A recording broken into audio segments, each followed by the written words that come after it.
유쾌한 남자들의 시시콜콜 토크쇼 김프로쇼 지금 시작하겠습니다. 저는 김프로입니다.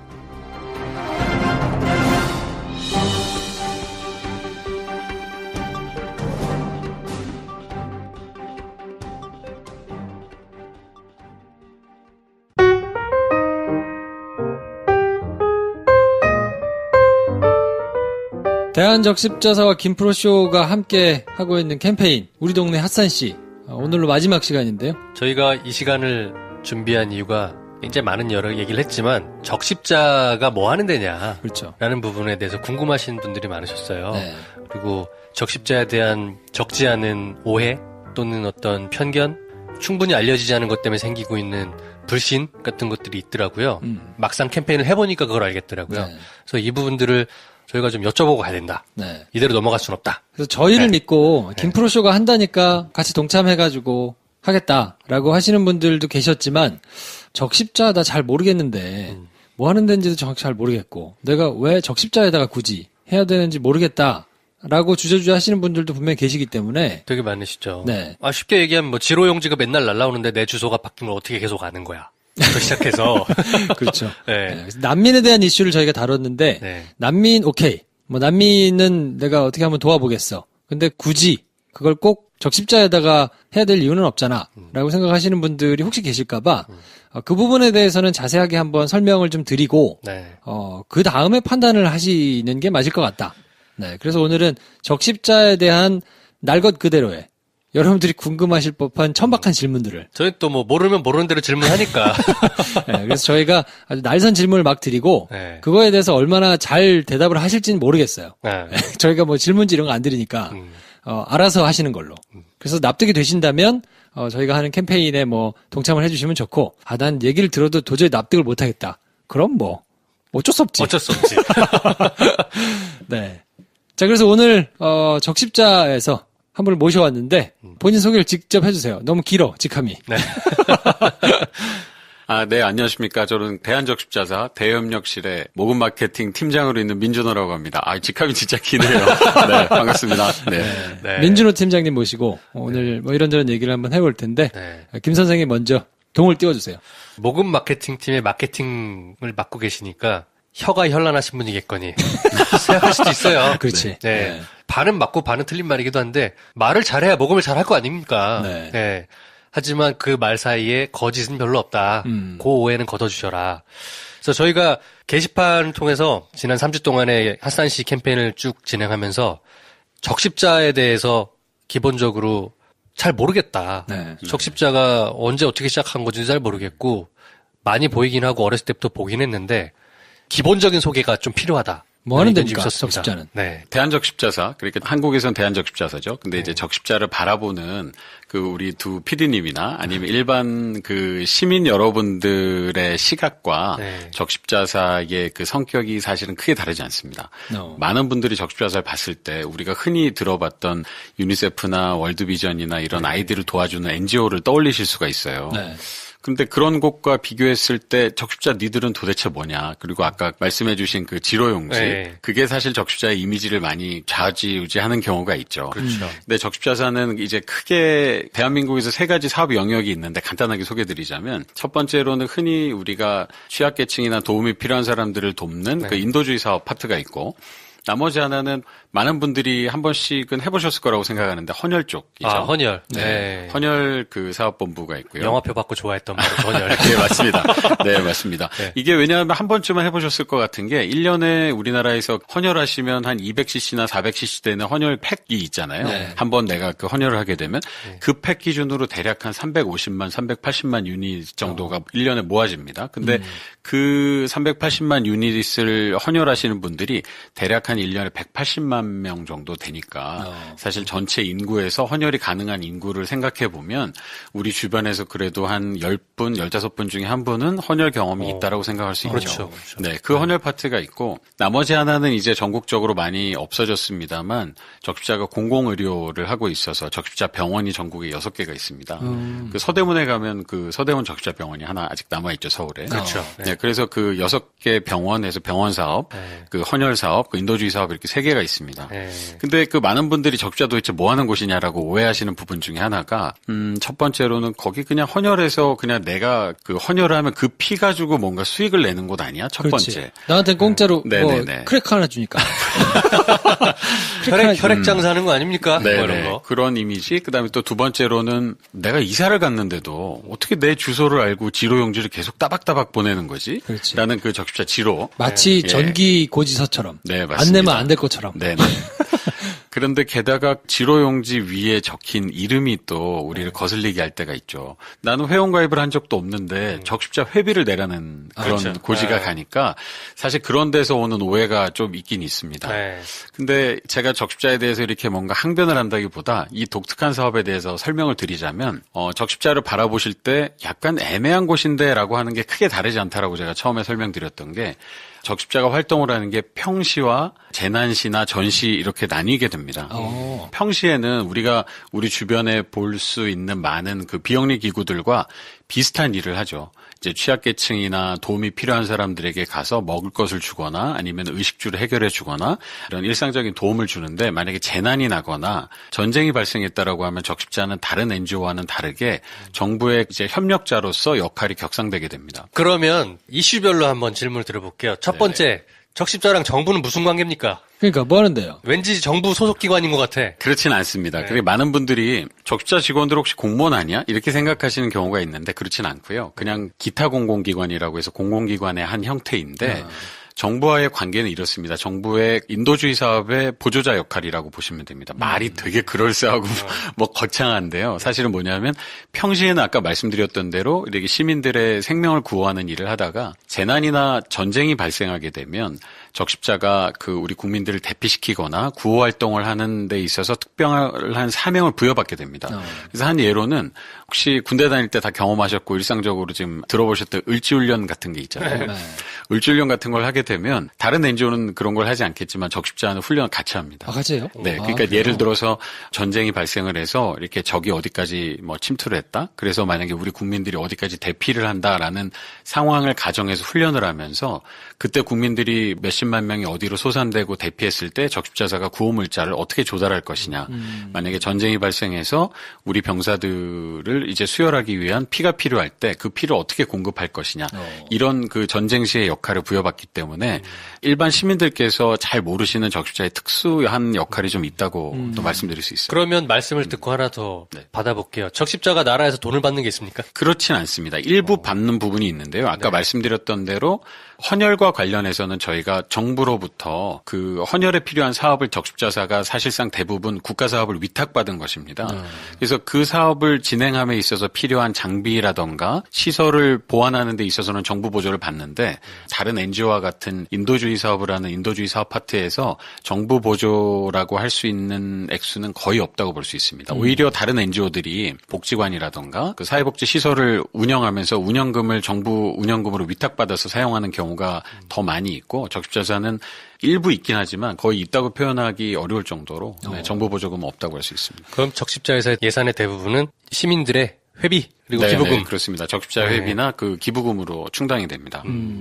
더 상스러운 질문을 좀 드리면 이게 사실은 뭐 적십자 총재가 누가 되는지 잘 모르시잖아요. 네네. 근데 유독 눈에 띄는 분이 계셨어.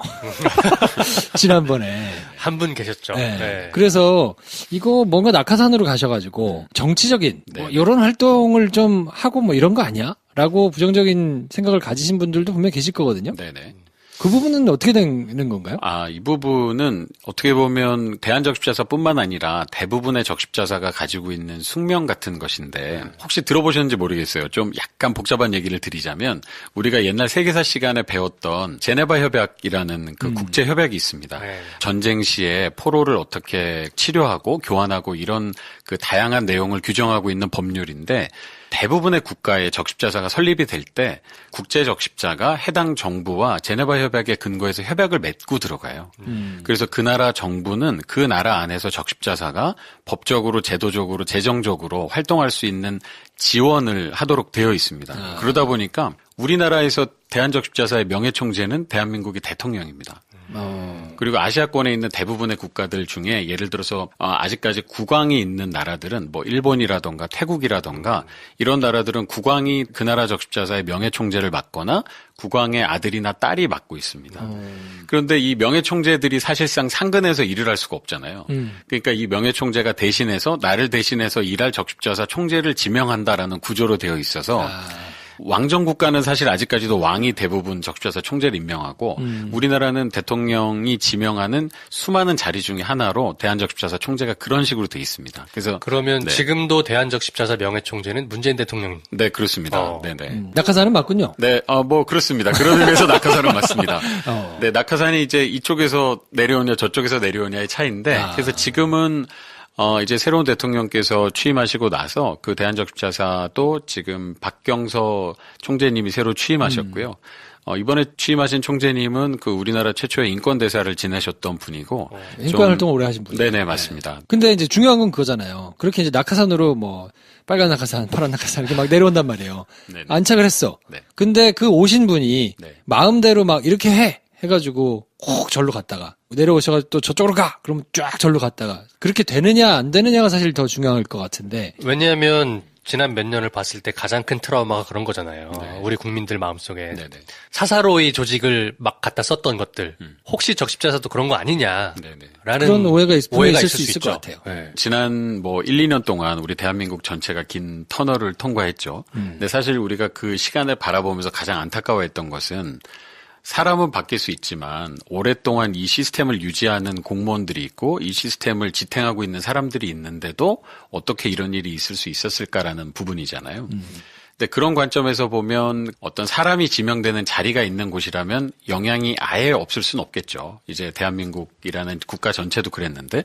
근데 이제 대한적십자사의 경우는 대통령이 총재를 지명하니까 그분이 올 때마다 적십자사의 방향이 계속 바뀌는 거 아니냐 이럴 수는 있을 것 같아요. 근데 이제 제가 경험해봤던 바를 말씀드리면 다소 일정 사업에서의 방향성이 달라질 수는 있겠죠. 근데 사실 그건 적십자사 총재가 바뀌었기 때문이라기보다는 예를 들어 지난 10년간의 비교해서 지금 우리나라와 북한이라던가 이런 남북 관계가 약간의 해빙 모드로 접어들고 있잖아요. 뭐 아직 완전히 접어들었다고 보기는 어렵지만 이런 경우에는 당연히 과거에 비해서는 적십자사가 남북 문제라던가 탈북자 문제라던가 이산가족 상봉과 관련한 문제에 좀 더 관심을 가진 수 있죠. 그리고 그 전에 리더십이 계실 때 정치적 상황과 고려해서 그때는 그런 부분에 조금 상대적으로 덜 관심을 가지는 그런 정도 차이는 있을 수 있지만 기본적으로 적십자사가 직원이 한 거의 4,000명 가까이 됩니다. 그리고 전국적으로 15개 지사가 있고 봉사원으로 활동하시는 분들이 20만 명 정도 계시거든요.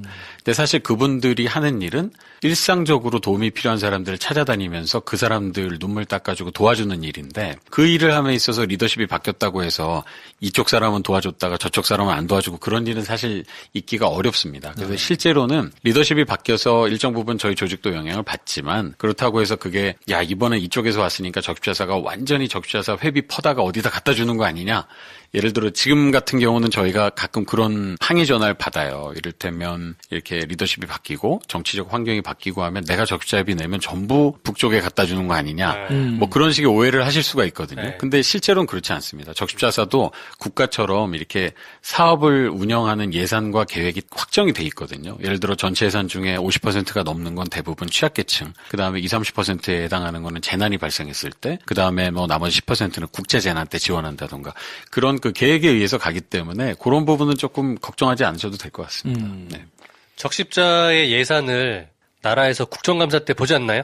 네, 봅니다. 네. 그래서 제가 기사를 하나 찾아보니까 네네. 적십자사가 예를 들어 뭐 김순례 의원 이런 분이 지적하신 건데 네. 운영비가 난민 지원이나 혈액 같은 사업에 들어가야 될 돈이 콘도 회원 같은 거 구입하는 데 들어간 돈이 뭐냐 이런 기사를 봤어요. 네네. 그런 게 뭡니까? 사실 네. 이게 저희한테 있어서 이제 칼의 양쪽 면 같은 겁니다. 그 뭐냐면 실상은 적십자사는 다른 어떤 NGO도 안 받는 국정감사를 받잖아요. 그렇죠. 근데 이 국정감사가 한번 저도 몇 번 받아보니까 거의 국회의원분들도 들으시는 우리 청취자 계실지 모르겠는데 저희가 탈탈 털린다는 표현을 쓸 정도로 그렇죠. 완전히 탈탈 털릴 정도로 정말 보통 뭐 저희 회계장부라든가 전부 다 해서 실제로는 국정감사를 받는 조직이 이렇게 1년 단위로 받는 곳에 있어서 대형 비리라고 쓸 만한 비리가 발생할 수 있는 가능성은 원천 차단돼 있다고 할 수 있어요. 근데 이를테면 너무 저희의 그 활동이나 재정에 대해서 하나부터 열까지 다 노출이 되다 보니까 예를 들어 방금 말씀해 주신 부분에서 제가 약간의 해명을 드리자면 대부분의 많은 이런 뭐 공공기관이나 대기업이 직원의 복지라던가 이런 부분을 위해서 직원들이 휴가 때 사용할 수 있도록 콘도 회원권 같은 걸 보유하고 있죠. 근데 사실 야 적십자사가 그런 걸 보유하는 게 말이 돼? 이런 생각 하실 수 있어요. 저도 이게 궁금해서 찾아봤어요. 그랬더니 이런 거죠.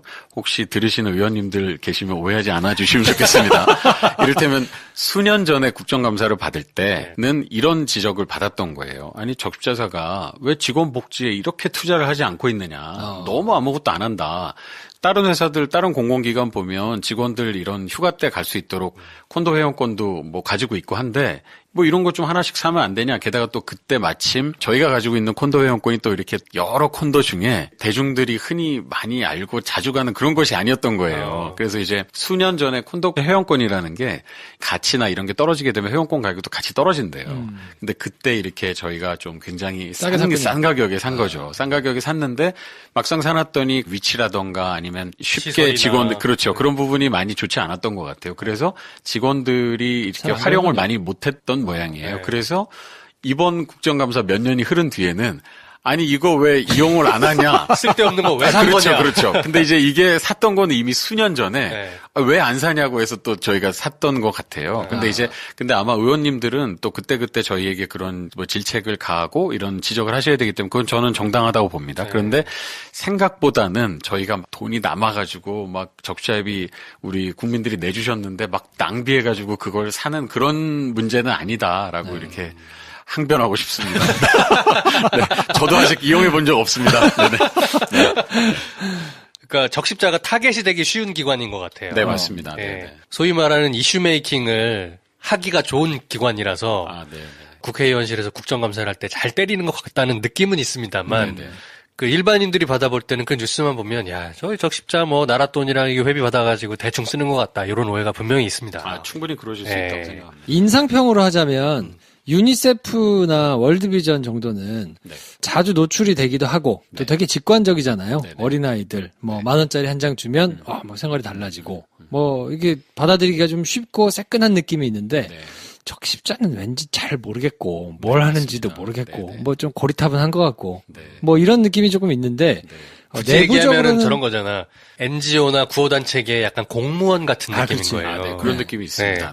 내부적으로는 그런 거를 뭐 이렇게 서로 이야기하시거나 이런 걸 좀 바꿔야 되지 않나 이런 게 있습니까 인식이? 물론입니다. 우리 직원들도 말씀드리자면 기부 쪽에도 사실 이 적절한 표현인지 모르겠지만 유행도 있고 또 어떻게 하면 기부금이 많이 모이고 사람들이 관심을 가지고 어떻게 하면 우리가 대중들로부터 주목받을 수 있는 그런 레시피 같은 게 있다고 해야 될까요? 그러니까 예를 들어 이제 한국에서 만약에 예비 후원자들에게 만약에 당신의 돈을 누군가를 돕기 위해서 쓴다면 누굴 돕고 싶습니까? 하면 절대 다수가 어린이를 돕겠다고 합니다. 저는 그거 나쁘다고 생각하진 않아요. 어린이를 돕겠다고 하고 우리 국내에 있는 어린이들보다는 우리보다 조금 어려운 형편에 있는 개발도상국에 있는 어린이를 돕고 싶어하는 쪽에 후원금도 많이 몰리고 관심도 많이 몰립니다. 근데 역으로 말씀드리면 대한민국이 지금 많이 발전했고 지난해 예산이 국가예산 400조 중에 복지예산이 60조가 넘은 상황임에도 불구하고 여전히 그 혜택을 못 받는 분들이 되게 많거든요. 근데 그분들에 대한 관심이나 지원은 사실 상대적으로 되게 부족해서 이분들을 도와주세요라고 하면 심정적으로는 공감하는데 이상하게 지갑이 잘 열리지가 않아요. 그러다 보니까 많은 NGO가 이쪽 일에 오랫동안 지속적으로 관심을 갖기 되게 어렵습니다. 근데 사실은 아까 말씀하셨던 대로 적십자는 도대체 뭐 하는 거야? 별로 티도 안 나고 누구 돕는지 잘 알지 못하겠다라는 말씀을 하시는데 거꾸로 말씀드리면 적십자사가 돕고 있는 분들 중에 많은 분들이 저희가 도와도 티 안 나고 빚 안 나는 분들도 많이 있어요. 한 예를 들어서 말씀드리자면 복지 예산이 이렇게 많아졌음에도 불구하고 아직도 혜택을 못 받는 분들이 많이 있는데 제가 기억나는 분 중에 하나가 이를테면 할머니인데 충분히 지금 지원을 받아야 될 만큼 어려운 형편에 계세요. 그런데 서류상으로 아들이 있는 거죠. 근데 이미 연락이 끊어진 지 뭐 10여 년 훨씬 넘은 아들이 어디선가 소득이 발생하고 있어요. 근데 이렇게 해서 지원을 받으려면 이 어머니는 그 관청 같은 데 가서 우리 아들이 어디선가 벌고 있지만 아들이 나를 부양하지 않고 있다라는 걸 입증을 해야 되잖아요. 근데 사실 우리나라에서 많은 부모가 그렇게 하기 어렵습니다. 게다가 한국으로 온 이주 여성들 중에 대부분의 분들이 그런 건 아니라고 생각하지만 일부 가정에서 이렇게 그 한국 남편들이 폭력을 행사해서 아이를 데리고 도망쳐서 나온 이주 여성들이 있어요. 여권도 뺏기고 그냥 나왔고 남편이 이혼해주지 않았기 때문에 서류상 남편이 존재하는 경우에 이분들이 한국말도 안 되는데 어디 가서 도움을 요청하겠습니까? 사실 NGO나 관청에 가서 요청을 할 때도 이렇게 안타깝지만 거절되는 경우가 많거든요. 근데 이런 분들이 가다가 갈 데가 없어서 오는 경우가 적십자인 경우가 많습니다. 근데 사실 이런 분들은 저희가 도와도 별로 우리 이런 분들 돕고 있어요라고 이야기하지도 않지만 이런 사례들은 그렇게 이런 표현은 그렇지만 좀 깔끔하지 않거든요. 깔끔하다는 표현이 뭐냐면 후원자 여러분이 한 달에 2만 원, 3만 원 내셨을 때 그 돈으로 개발도상국에 있는 아이의 삶에 드라마틱한 변화가 일어난다던가 아이가 갑자기 행복해진다던가 이럴 수도 있지만 한국에 살고 있는 취약계층, 뭐 이주 여성, 할머니들 이런 분들에게 3만 원이 큰 도움이지만 일순간에 그분들의 삶의 질을 바꿀 수는 없잖아요. 그러니까 사실 언제까지 지원이 계속돼야 되고 언제 끊어지고 언제 변화가 일어날지 모르는 굉장히 어려움이 수반되는 주제들인 경우가 많죠. 근데 적십자사가 사실 이런 분들을 많이 돕고 있습니다. 근데 그럼에도 불구하고 이런 거를 저희가 잘 알리고 좀 설득하지 못한 거는 저희 잘못이라고 할 수 있겠죠. 네. 적십자사 지로용지 얘기가 나왔으니까 말씀드리는데 개인정보를 어떻게 저렇게 많이 수집하고 있는 거냐. 저거는 무슨 근거로 계속해서 갖고 있는 거냐. 네. 내가 이사 갈 때마다 지로용지가 어떻게 따라올 수 있는 거냐. 사실은 이게 적십자사가 받고 있는 어떻게 보면 특혜 중에 하나인데요. 네. 아까 말씀드렸던 대로 적십자사가 일반 NGO와는 다르게 특수한 지위를 가지고 있어요. 그 대통령께서 명예총재이기도 하시고 대한민국 내에서 활동할 수 있는 그 법적인 제도적인 지원을 정부로부터 받고 있죠.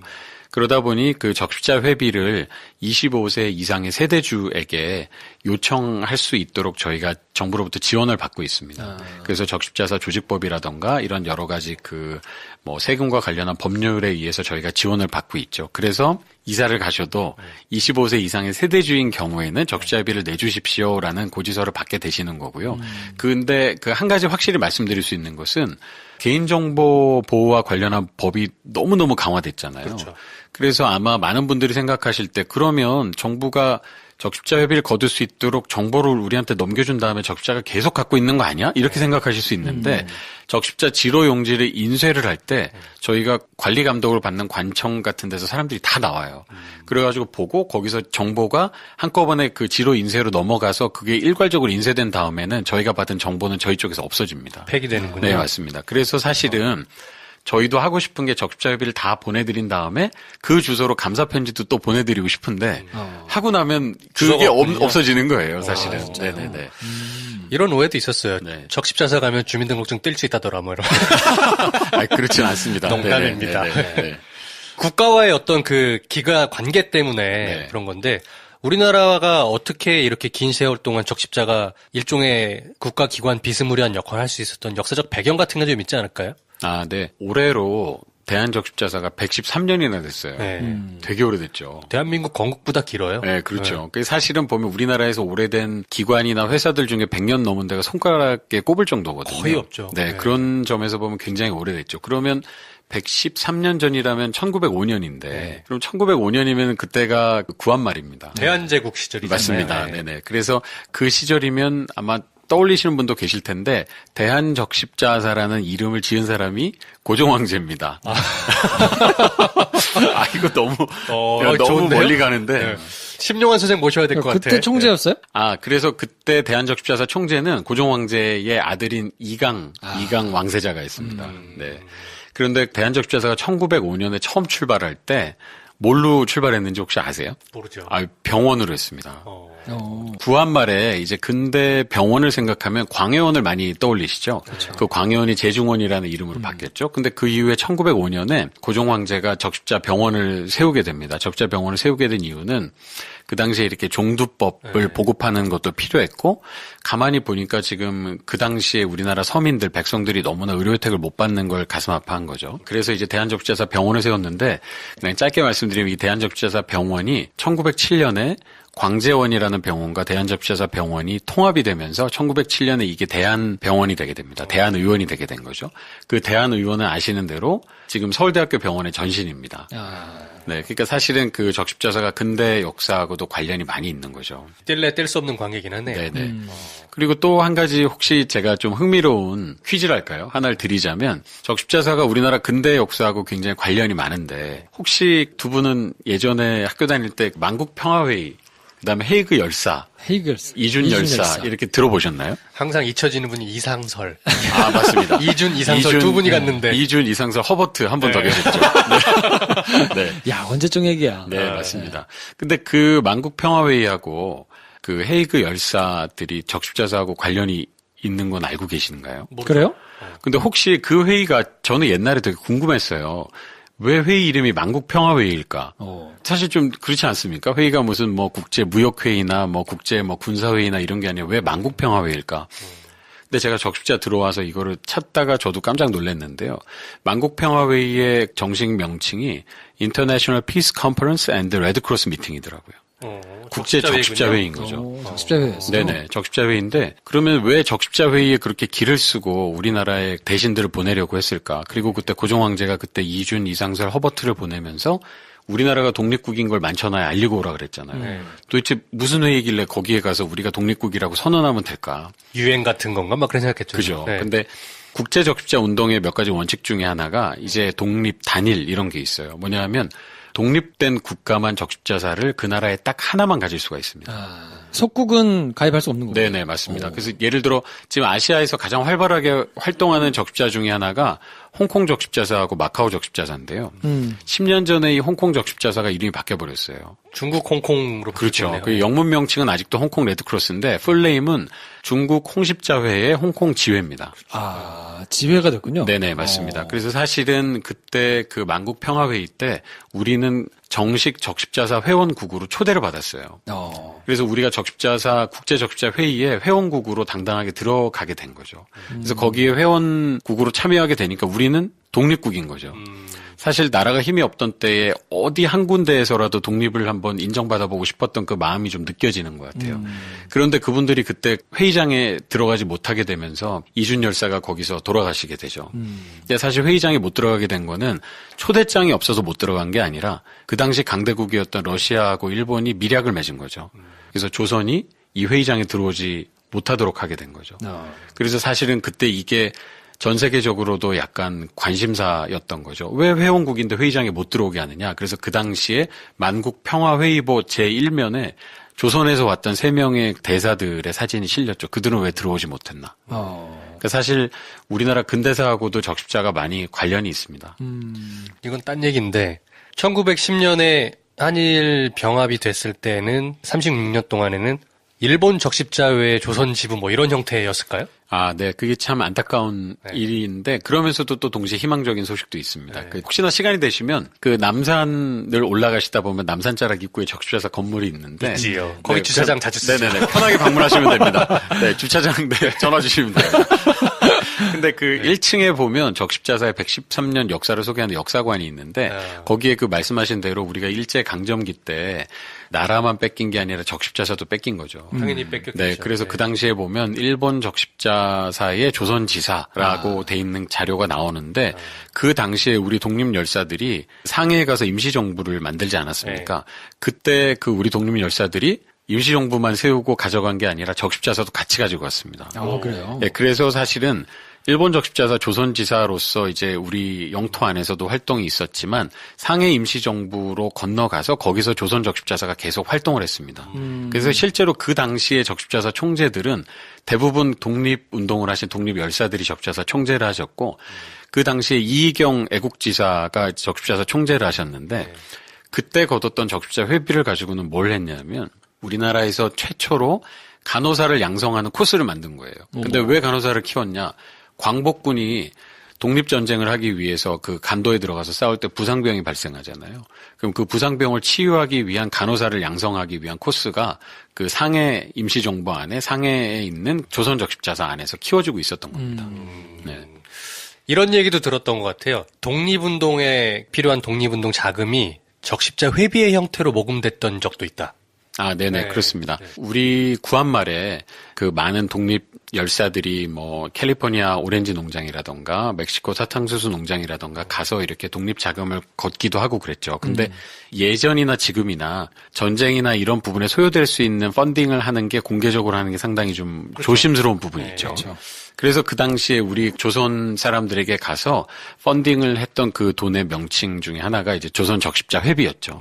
적십자사 회비를 걷고 참여해서 우리나라에 그 도움이 필요한 사람들을 도와주자라고 해서 그게 상해 임시정부에 있는 적십자로도 넘어가서 많이 사용됐다라고 알려져 있습니다. 아무튼 뭐 유구한 역사를 자랑하는 네. 적십자가 이런 하여튼 활동을 하고 있는데 티가 안 나는 이유가 있겠네요. 네, 아무래도 이런 뭐 그래도 여러 가지 혜택을 받기도 하고 독립적인 NGO 내지는 단체 이런 거는 아니니까. 네, 그렇습니다. 할 수 있는 일이 아무래도 그렇게 이제 조금 보장되는 것들이 있으면 네네. 진짜 해야 되는 일들을 티가 안 나도 좀 하자 이런 마인드들이 뭐 알게 모르게 조금 있을 것 같은 느낌인데요. 네네, 그렇습니다. 너무 오랜 시간 동안 우리 근처에 있었던 단체였던 거군요. 그래서 티가 잘 안 나는 거군요. 아, 네. 공기와 같다고 할까?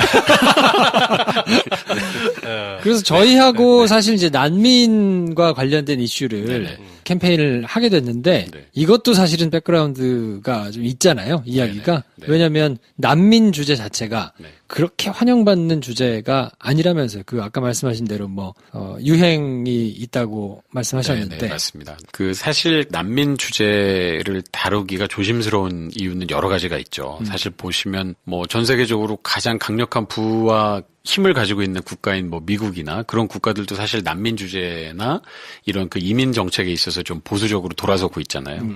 그러다 보니까 우리나라뿐만 아니라 아시아권에 있는 많은 국가들이 난민 문제를 바라볼 때, 아, 이분들이 우리나라에 들어와서 잠재적으로 우리 시민들, 국민들이 가져야 할 일자리나 혜택을 잠식하는 게 아닐까라는 그런 걱정들을 좀 하시는 것 같아요. 아, 그런데 그렇게 걱정하시는 부분도 일정 부분은 일리가 있겠지만, 솔직히 말씀드리면 우리나라가 지금 받아들이고 있는 난민, 잠재적인 난민들의 숫자는 실제로 그런 걱정에 아주 미치기에는 아주 대단히 부족한 숫자 일 뿐더러 이렇게 말씀드릴 수 있을 것 같아요. 한 가지 에피소드를 말씀드리자면 제가 어떤 국제회의 같은데 이렇게 많이 참석할 기회가 있잖아요. 네. 근데 그런데 가면 평생 국제기구에서 일을 했던 60대의 이런 흰머리가 희끗희끗한 그런 구호요원들을 만나게 됩니다. 근데 그런 분들이 빠진 딜레마가 사실은 하나가 있어요. 뭐냐면 내가 평생을 근데 그런 분들 참 대단해요. 왜냐하면 아프리카나 개발도상국에 가서 일할 때 자녀나 아내를 데리고 들어가지 못하는 경우가 많거든요. 위험하니까. 그렇죠. 네.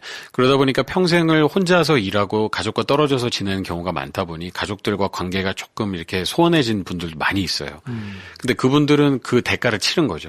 그럼에도 불구하고 내가 이 일을 꼭 해야 되겠다. 그런데 가끔 그분들 중에 이런 말 하시는 분들이 있어요. 내가 평생을 투자해서 아프리카나 개발도상국 가서 일을 했는데 왜 바뀌지 않을까? 10년 전에도 20년 전에도 배고픈 아이들 그대로 있고 왜 아픈 사람은 그대로 있을까? 우리가 그동안 원조 받아가지고 구호 물자를 투입한 게 도대체 얼만데.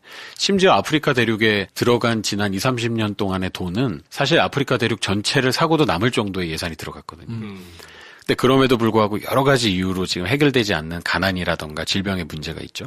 근데 그분들이 한국을 바라보면서 그런 얘기를 하잖아요. 그런데 뭔가 도와줬더니 바뀌는 사례가 하나 있더라. 희망의 케이스가 하나 있더라. 그게 한국이다. 그러면서 저희한테 하시는 얘기가 적어도 다른 나라는 난민이나 북한 주민을 돕자고 할 때 반대를 하는 게 납득이 돼도 적어도 한국만은 그러지 않으면 좋겠다. 왜 그러냐 그러면 수십 년 전에 미국이 아니면 캐나다나 많은 선진국이 한국에 있는 전쟁 고아를 돕자고 했을 때 그때 그 나라에서 반대하는 사람이 없었겠느냐. 미국에도 그때 거지가 있었고 캐나다에도 불황자가 있었다. 그런데 그 사람들 먼저 도와주자고 주장하고 반대하는 사람들 왜 없었겠냐. 그러면 그 사람들이 반대가 적었겠냐. 자기 기억엔 50대 50이라는 거예요. 근데 그때 다만 1, 2%가 시민의식을 갖고 아 그래도 우리가 저 사람들을 도와야 되지 않냐라고 해서 내밀었던 손길 때문에 지금의 한국이 있고 지금의 너희들이 있는 거 아니냐. 그렇다면 적어도 너희가 형제인데 싸울 때 싸우더라도 네가 네 동생이 아무리 개망나니 동생이 미워도 조카는 학교 보내야 되고 그 조카는 굶겨 죽이면 안 되지 않느냐. 그런 말을 해주시는 분들을 많이 만났어요. 그래서 저는 난민 문제도 우리 한국전쟁 겪었던 할아버지 할머니 세대가 많이 돌아가셨지만 그분들 아직도 남아 계시죠. 사실은 70년 전에 우리 할아버지 할머니 세대가 사실은 다 난민이었지 않습니까? 그렇죠. 다 고향을 잃고 떠돌아다니지 않았습니까? 근데 그때 우리를 다 그렇게 문전박대하고 우리에게 도움의 손길을 내밀지 않았다면 지금의 한국이 과연 있을 수 있었을까요? 사실 저는 그런 차원에서 지금 우리나라에 도움의 손길을 요청하면서 한국에 들어온 우리 이웃들을 너무 박하게 대하지 않아주셨으면 좋겠습니다. 또 다른 관점에서 보면 아까 여기 출연했던 친구들도 있고 우리가 만나본 수많은 난민들도 보면 굉장히 유능한 친구들 많아요. 그 나라에서 정치적인 이유로 박해를 피해서 왔는데 그 나라 말도 잘하죠. 영어도 잘하죠. 한국말도 유창하죠. 우리가 그분들에게 적절한 기회를 준다면 우리나라는 무역국가지 않습니까? 네. 사실 그 한국의 자산이 될 수 있다고 생각합니다. 오늘 뭐 여러 가지로 적십자에 대해서 궁금했던 일 또는 무언가 깨림직하지 않았던 부분들을 제가 청취자를 대신해서 많이 질문을 드렸는데 상당 부분 갖고 있었던 오해 아닌 오해 또는 편견 같은 것들이 좀 해소되는 시간이었던 것 같다고 생각을 합니다. 근데 다만 우리 옆에 계속 있는 단체이기 때문에 저희가 계속해서 지켜보면서 모니터링 할 필요는 있는 것 같아요. 적십자가 우리에게 또 우리 주변의 이웃에게 꼭 필요한 일들을 하는지 또 그런 일들을 감당할 수 있을 만한 사실은 준 국가기관 같은 지위를 누리고 있다는 것도 방금 확인했기 때문에 일종의 저희의 자산이기도 한 것 같아요. 시민사회에. 네. 지켜보면서 불필요하게 오해를 갖거나 이럴 필요는 없지만 꾸준히 지켜보면서 이들의 활동을 모니터링도 하고 응원할 건 응원하고 잘못된 부분은 질책도 하고 관심을 가져줘야 될 것 같다는 생각을 합니다. 네. 마지막 부분에 민준훈 팀장님이 설명해 주신 부분이 김프로쇼가 적십자하고 같이 난민 캠페인을 해보자 하고 나섰던 이유이고요, 사실은. 그렇죠. 그래서 이제 난민에 대한 뭐 영화, 조금이라도 부정적인 생각이거나 선입견을 갖지 않는 방법이 뭐가 있을까를 고민하다가 이제 저희가 여러 가지 이제 시도를 한 건데, 얘기를 들으시면서 뭔가, 그래, 나도 조금 한번 도와봐야 되겠다라는 생각을 하셨다면, 적십자여도 괜찮겠다라는 생각을 가지시는 계기가 혹시 되셨을까 모르겠고요. 네. 뭐 충분히 믿을만 하구나, 괜찮구나 싶으면 가지신 생각, 받으셨던 느낌 이런 것들을 한번 행동하시는 것도 괜찮지 않을까 싶습니다. 이번 주까지는 계속해서 대한적십자사 홈페이지에 상단 메인에 김프로쇼와 함께하는 우리 동네 핫산시 캠페인이 올라와 있습니다. 이 부분에서 저희가 2주 전에 방송을 했을 때는 모바일 페이지에 약간의 업데이트가 좀 늦어져서 정기 후원밖에는 노출이 안 돼 있더라고요. 네. 프로젝트 후원이 아니고. 근데 지금은 가셔서 프로젝트 후원을 하실 수 있으세요. 그러면 단순 후원이 아니라 일종의 리워드가 주어지는 펀딩인 겁니다. 그래서 국내에 들어와 있는 올가시 가족들이 만든 손거울, 에코백, 그리고 스티커들을 물론 그걸 내가 왜 돈 주고 사냐라고 생각하실 수도 있지만 그게 아니라 함께 이 무브먼트에 참여한다는 느낌으로 지금 방문하셔서 둘러보시고 마음이 움직이신다면 후원하셔도 좋겠다는 생각을 합니다. 그러니까 정기 후원을 하게 되면 뭐 예산이 정해진 거에 따라서 이제 포션대로 사용이 될 텐데, 네. 요 캠페인은 난민 아이들을 돕는데 직접적으로 사용이 되는 거니까. 그렇죠. 혹시 못 하셨거나 아니면 잘못하셨거나 뭐 이러면 한번 가셔서 살펴보시는 것도 괜찮을 것 같아요. 적십자사가 생각보다 저희 주변에 공기처럼 있는 거군요. 공기는 늘 있으니까 없는 줄 알았는데. 네. 혹시 뭐 못하신 말씀 있습니까? 이 말은 꼭 해야 되겠다. 뭐 짧은 시간이지만 네. 적십자에 대해서 이렇게 조금이라도 알려드릴 수 있어서 아주 좋았고요. 네. 그냥 마지막으로 한 가지 당부를 드리자면 저희가 아무리 이렇게 설명을 드려도 뭐 오래된 조직이고 사실 적십자에 대해서 너무나 다양하게 들어오셨을 거기 때문에 한순간에 적십자에 대한 뭐 생각이나 편견들을 저희가 바꿔드릴 수는 없다고 생각해요. 그리고 적십자 싫어하실 수 있습니다. 사실 싫어하셔도 됩니다. 왜냐하면 우리나라는 우리가 누군가 잘못하면 국가의 리더십도 비판할 수 있는 자유가 있잖아요. 그러니까 적십자의 뭐 리더십, 적십자 뭐 싫어하실 수 있습니다. 하지만 한 가지 당부드리고 싶은 건 적십자가 가지는 숙명 때문에 정권이 바뀔 때마다 리더십이 바뀔 수 있습니다. 그래서 그런 변화가 있을 수 있지만 한 가지 확실하게 말씀드릴 수 있는 것은 우리가 돕고 있는 대상들은 바뀌지 않습니다. 적십자의 리더십이 어떻게 바뀌건 정권이 어떻게 바뀌건 우리가 도움이 필요한 사람들을 선택적으로 돕지 않습니다. 도움이 필요한 사람들은 그렇게 나뉘어지지 않잖아요. 난민도 마찬가지입니다.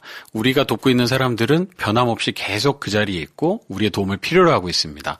적십자를 때로 비난하시더라도 우리가 돕고 있는 그 사람들을 위한 관심만은 끊어주지 않으셨으면 좋겠다. 그 당부를 드리고 싶습니다. 지금 저도 마찬가지고 듣고 계시는 분들이 적십자의 도움을 받으실 수 있는 분이 되실 수도 있어요. 네, 맞습니다. 생각해보니까 네.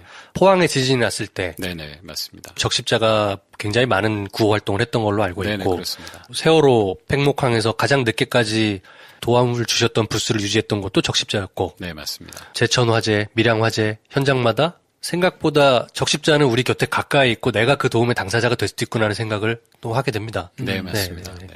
사실 그게 이제 티가 많이 안 나고 네. 광을 팔기가 좋은 소재가 이런 표현이 저급합니다만 네.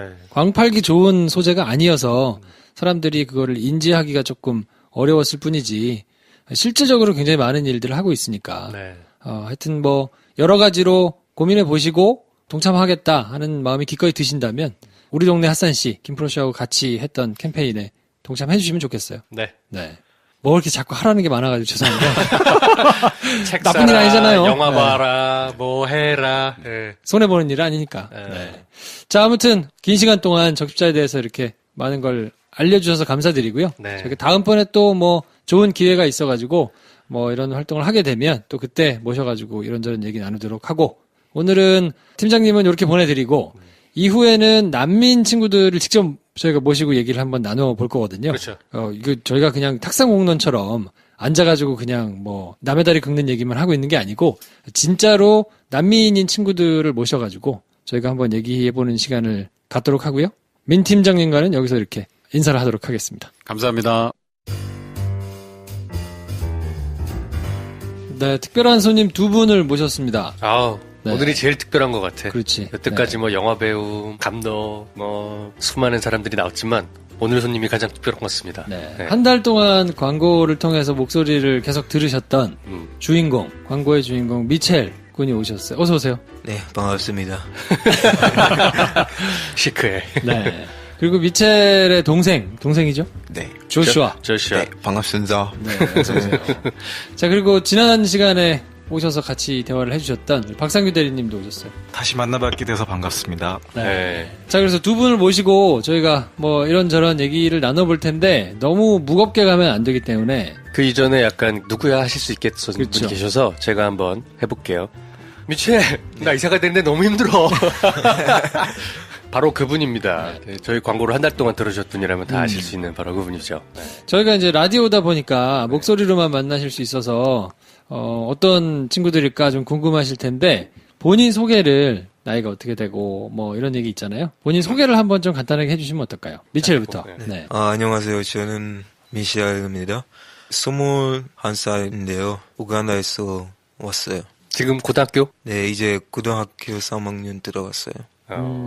조슈아도. 안녕하세요. 저 이름은 조샤예요. 저 16살이에요. 경기랑 같은 학교 다니고 있어요. 같은 학교. 네. 학년은 몇 학년? 지금 1학년이요. 1학년? 1학년, 네. 고등학교 1학년. 네. 고등학교 3학년. 무슨 과목이 제일 어려워요? 저 한국어? 한국어. 지금 한국에 오신 지는 4년 됐고 맞아요. 네. 우간다에 계시다가 이제 한국으로 왔는데 저희가 영화 팟캐스트여서 네. 좋아하는 영화를 먼저 좀 여쭤보면 어떨까? 너무 무거운 얘기 막 이런 거보다 어떤 영화 좋아하세요? 저 The Maze 제일 좋아요. 메이즈 러너. 메이즈 러너. The 네, Maze Runner. The Maze. 제가 안 봐가지고 뭐 이렇게 얘기를 영화로 끌어내야 되는데 영화 보러 가기가 쉽지가 않잖아요. 네. 어디서 봐요? 가끔 친구랑 밖에 가서 영화관 봐요. 극장 가서 네. 우간다는 사실 이제 잘 모르시는 분들이 많을 테니까 언어를 어떻게 쓰나요? 영어를 공용어로 쓰나요? 영어랑 우간다어랑 스와히리 써요. 스와힐리. 영어를 되게 잘할 것 같아. 공용어였으니까 뭐 그러겠죠? 네. 우리보다 나아. 그렇죠. 메이즈 러너 보면은 그냥 바로 알아들을걸? 맞아요. 네. 뭐 그렇죠. 예. 한국어 자막을 볼 일 없을 거 아니야. 대박이야. 메이즈 러너 자막 없이 볼 수 있어? 그러지 마. 그러지 마. 왜 그래? 우리가 배워야 돼. 네. 그러면은 공부해서 이제 학교를 들어가야 되잖아요. 시험을 봐야 되는데 미첼이나 조슈아는 한국 대학교를 들어가려면 무슨 시험을 봐야 돼요? 한국 학생들처럼 수능을 같이 보진 않죠. 수능 봐요. 아, 수능 봐요? 네, 수능 봐요. 오. 근데 우리 한국말 너무 낮아가지고 어렵으니까. 네. 수능을 어떻게 준비할지 난 너무 그게 궁금한 거야. 예. 한국어로 공부하는 사람들도 사실은 쉽지 않은데 외국인 입장에서 한국어도 공부하면서 또 그걸로 문제도 풀어야 되니까 야 이거 쉽지는 않겠는데 그 본인들이 이제 고등학교를 다니고 있으니까 나름대로 대학교에 가면 나는 요런 공부를 하고 싶다 뭐 이런 게 꿈이다 하는 게 있을 텐데 네. 형부터 어떤 게 꿈이에요? 아, 저 의사 하고 싶어요. 의사? 네. 오. 의사 하고 싶어요. 근데 지금 점수가 좀 낮아요. 그래서 들어갈 수 있지 모르겠어요. 모르겠어요. 의사가 꿈이다. 의대는 우리도 못 가. 쉽지 않죠. 조슈아는? 동생은 어때요? 저 음악 가사? 음악. 음악대. 오. 음악 쓰는 거 그런 거 만들고 싶어요. 뭐 작곡하고. 네네네. 뮤지션이 되고 싶군요. 네. 지금 화면이 아니라서 말씀을 못 드리겠는데 약간 그 뮤지션의 소울이 느껴집니다. 랩도 할 것 같고. 실제로 뭐 음악 활동 이런 거를 학교에서 한다면서요? 네. 어떤 거 해요? 기타 쳐요. 기타. 기타 배우고 있어요. 네. 미첼도 네, 저 밴드 동아리 있어요. 밴드. 네. 타고난 소울들이 있어가지고 음악을 또 노래 부르면 되게 잘할 것 같아요. 아무래도 네. 그냥 브라이언 맥낫일 것 같아. 한국에 온 지는 이제 한 4년 정도 됐는데 궁금할 것 같아요. 사람들이 어떤 사연으로 한국에를 왔을까? 네. 뭐 이게 조금 이제 궁금할 텐데 우간다에서 한국에 오게 된 뭐 이런 과정이나 이런 걸 조금 설명해 줄 수 있을까요? 아니 그거 전에 우간다에 살 때 한국이란 나라 있는 줄 알았어요? 네. 어떻게? 어떻게 알았어요? 학교에서 공부하는 거. 그거 인터넷도 웹사이트 서치해서 야, 근데 우간다에서 한국을 이렇게 뭐 알만한 이런 내용이 뭐 있을까? 알긴 알았는데 조금 아는 거지 많이 알거나 관심 있거나 그렇진 않았던 그냥 거죠. 한국이란 나라가 있다 정도만 안 거예요? 아니면 한국에서 나온 뭐를 봐서 안 거예요? 수업 시간에 선생님이랑 어떤 아시아 있잖아요. 네. 아프리카 있잖아요. 뭐 무슨 콘티넨트 있으니까 우리 계속 그거 공부했어요. 그래서 일본이랑 중국어랑 한국어 한국이. 있으니까 네 있어요. 저 원래 한국어 가고 싶었어요. 오, 그래요? 한국어과? 네, 어렸을 때부터. 아, 그래요? 네. 한국어과 하고 싶었어요? 네. 왜요? 왜요? 그냥 궁금해하는 거. 한국어 궁금해서. 네. 아니, 뭐 일본도 있고 중국도 있고 뭐 태국도 있고. 우리나라에서 한국 사람 많아가지고. 우간다에. 네, 우간다에서. 네. 거기서 한국 사람 1명, 2명 만나봤어요. 그래서 그 사람들이랑 좀 얘기했는데 부모님이랑 한국 어떨까요? 뭐 어떻게 살 수 있을까요? 뭐 그래서 되게 좋았어요. 한국 사람들 때문에 한국이 궁금해서 네. 한국어 학과를 우간다에 있을 때는 실제로 가고 싶었다. 네. 조슈아도 한국에 관심 있었어요? 저 그냥 형이랑 별 관심 없었던 것 같아요. 야, 그게 좀 특이하네요. 딱 형이랑 동생 같아요. 형은 되게 대답을 열심히 하려고 막 생각하는데 동생은 저요? 저는 뭐. 우간다에서 네. 한국어 학과를 다니고 싶다 하고 그냥 막연하게 생각할 때는 한국에서 이렇게 살게 될 거라는 거를 생각해 본 적은 없는 거 아니에요? 없었어요. 전혀 의도하지 않았는데 네. 지금 한국에 살게 됐잖아요. 와서 진짜로 한국 사람들하고 같이 이렇게 살아보니까 어떤가요? 조금 어려웠어요. 어떤 부분이? 말이랑 문화. 네. 가장 이게 좀 다르게 느껴지는 건 어떤 게 있나요? 요즘에 또 날씨가 추워가지고. 근데 너무 좋아요. 너무 좋아요. 처음에 한국 왔을 때 인사? 어떻게 인사 너무 궁금했어요. 네. 밥 조금 달라요. 우리나라가 음식이 네. 밥이. 먹기 좀 불편하지 않아요? 적응이 안 되면? 이제 괜찮아요. 이제 괜찮아요. 이제는 이제 괜찮고. 괜찮아. 그런데 우리 처음 왔으면 그 매운 거 진짜 싫었어요. 매운 거. 매운 네. 게. 원래 지금 잘 먹어요. 네. 그 익숙해지는데 얼마나 걸렸어요? 처음에 와서 6개월. 6개월. 6개월. 그래도 비교적 빨리 적응을 한 편이네요. 네. 우간다에서는 그렇게 매운 재료로 음식을 하거나 이런 게 잘 없나요? 잘 안 먹어요. 매운 거 잘 안 먹는군요. 그러면 지금 한국 음식 중에 제일 좋아하는 게 뭐예요? 갈비탕. 갈비. 저 삼겹살. 삼겹살. 삼겹살. 우리 끝나고 삼겹살을 먹으러 갈까? 좋아요. 자, 그러면 그냥 듣기에도 야, 우간다에서 한국을 그냥 막연히 한국어 배우고 싶다. 한국 사람도 있으니까 한국이라는 나라가 있구나. 이 정도 알고 있다가 생각도 못하게 한국이라는 나라에서 이제 살게 됐는데, 그래서 한국어도 공부하고 뭐 한국에서 또 이렇게 나름대로 꿈도 갖고 뭐 이러고 있는데, 저 친구들은 어떻게 한국까지 오게 된 걸까 궁금해하시는 청취자분들이 계실 것 같거든요. 네. 얘기를 조금 해줄 수 있을까요? 어떻게 한국에 오게 됐는지. 제가 우간다에서 태어났어요. 네. 거기서 부모님이랑 같이 살았어요. 아빠가 5살 때까지 아빠가 봤어요. 네, 그때까지 아빠가 계속 집에 없었으니까 엄마랑 같이 살았어요. 우간다에 있을 때 5살 때까지는 네. 엄마하고 같이 살고 아빠를 잘 못 봤어요. 네, 잘 못 봤어요. 아빠가 무슨 일을 하셨는데? 우리 둘 잘 모르겠어요. 네. 저희가 이제 미리 이렇게 말씀을 나눈 걸로는 아버님이 우간다에서 반군 활동을 조금 하셨다 그래요. 이 부분은 보충 설명을 대리님이 좀 해주시면 어떨까요? 이 친구들은 사실 어렸을 때 아마 모를 것 같은데 아버지께서 이제 본구 우간다에서 이제 정부군에 반하는 반군 활동을 하셨었어요. 근데 이제 본인들도 이제 정부군이 본인들의 집을 습격할 때까지 그 사실 전혀 모르고 있었다고 하더라고요. 근데 그 상황이 그렇게 되면서 아버지께서 이제 도피하셨고요. 집을 나가셨고 연락이 두절되셨었죠. 근데 급하게 이제 도피를 하다 보니까 태국으로 이제 도피를 하셨고요. 태국에서 이제 숨어 지내시다가 한동안 연락이 끊겼었다가 이제 어머니랑 연락이 닿아서 어머니가 이 두 친구를 데리고 태국으로 같이 이제 입국을 하신 거죠. 그래서 태국에서 한 2년간 생활을 하셨는데 태국에서도 계속 협박을 받았다고 합니다. 계속 정부 관계자로부터 협박을 계속 받아가지고 이제 새로운 피난처를 찾아야겠다라는 생각에 이제 우리나라로 피난을 오신 거죠, 이제. 그게 우간다 독재 정부에 반하는 그 일종의 민주화 운동을 하신 거라고 보셔야 되는 거잖아요. 네, 그렇게 보셔야 될 것 같습니다. 민주화 운동 하셨던 분들의 아들들인 겁니다. 그렇죠. 네. 네. 자, 그래서 뭐 간단하게 이제 설명을 저희가 들었는데 네. 우간다에 있을 때는 실제로 조금 어머니하고 같이 이제 지낼 때 네. 많이 조금 힘들거나 그런 일이 있었나요? 어떠셨어요? 네, 많이 있었어요. 예를 들면 어떤 게 있을까요? 아빠가 연락 잘 안 된다고 했어요. 그리고 엄마는 우리 2명 있었으니까 돈 잘 못 받아가지고 돈을 잘 못 네. 받고. 예. 네, 그거 너무 힘들었어요. 아빠가 여기저기 이제 막 쫓기고 막 이렇게 하니까 네, 생계를 엄마가 혼자 이렇게 책임지기가 굉장히 좀 어려웠다. 네, 그때는 조슈아 비치 둘 다 너무 어렸을 때고. 맞아요. 예. 네. 완전 애기 때. 네, 그러다가 태국으로 와서 태국에서 이제 한 2년 동안을 있었는데 네, 그때는 기억이 나요? 태국에서 지냈을 때는? 네. 태국은 어땠어요? 원래 태국도 알고 있었나요? 태국이란 나라가 있고. 원래 몰랐어요. 원래 몰랐고. 네, 몰랐어요. 네. 태국은 전혀 몰랐는데 지내기는 어땠어요?